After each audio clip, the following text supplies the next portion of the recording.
Postopek integracije, pravzaprav tistih, ki pridobijo status mednarodne zaščite, je lahko dober oziroma je dober. Mi spoštujemo vse evropske direktive, vso zakonodajo in seveda se slovenska družba izrazito posveča vsem postopkom integracije. Gre za to, da ko oseba pridobi status, dobi tudi svojega svetovalca za integracijo, kar pomeni, da predvsem gre tukaj za preprečevanje oziroma razbijanje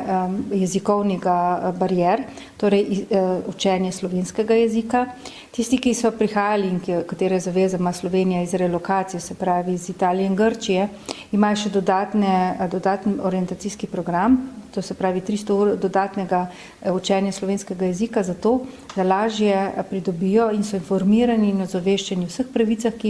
ki so jim dane, ko dobijo status, in seveda tudi preko osebnega svetovalca za integracijo dejansko lahko spoznajo institucije, poiščejo delo, poišče priložnosti in seveda se ta medkulturna razlika pravzaprav poenoti in nekako pridobi dodano vrednost v okolju, kjer oni zaživijo in kjer dobijo svoje bivalne prostore in seveda tudi zaposlitvene možnosti, pa seveda tudi hodijo lahko otroci v šolo in se izobražujejo tako kot vsi ostali. Se pravi, naj poudarim, da osebam za mednarodno zaščito pripadajo vse pravice kot slovenskim državljanom, razen volilne pravice. Dnevu beguncev se vedno spomnimo na dobre prakse, na posameznike, ki so kot osebe z mednarodno zaščito. Rekla bi takole, začela bi z mladoletniki brez spremstva, ki jih imamo trenutno v Sloveniji 25 takšnih mladoletnikov, ki bivajo v dijaškem domu v Postojni. Tukaj gre za mlade, ki se želijo in ki so voljni in znajo slovenski jezik, ki hodijo v šole. To so tudi primeri dobrih praks, ki seveda tudi nadaljujejo iz osnovne šole v srednjo šolo pot, ki pridobivajo nacionalno poklicno kvalifikacijo in takoj, ko so polnoletni, marsikdo od njih si poišče tudi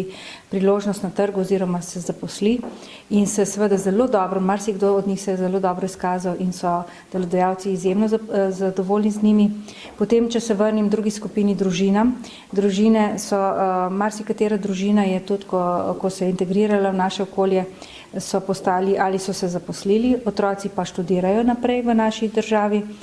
so tudi podjetniki, nastali podjetniki in imajo svoja podjetja, izvažajo in so dobri predstavniki Slovenije. Hkrati pa seveda ob dnevu beguncev, svetovnem dnevu, ki ga praznuje celi svet, pravzaprav obeležujemo to dejstvo, da migracije so bile v preteklosti, v bistvu nekako gibalo in sopotnik zgodovinskih sprememb in seveda razvoja kultur, medkulturnega dialoga in pa tudi seveda tudi nekako ekonomskih tranzicij. Moram reči, da ob dnevu beguncev želimo informirati prebivalce v Sloveniji o obstoju migracij, obstoju različnosti,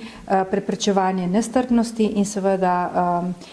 vrednote, kot so solidarnost,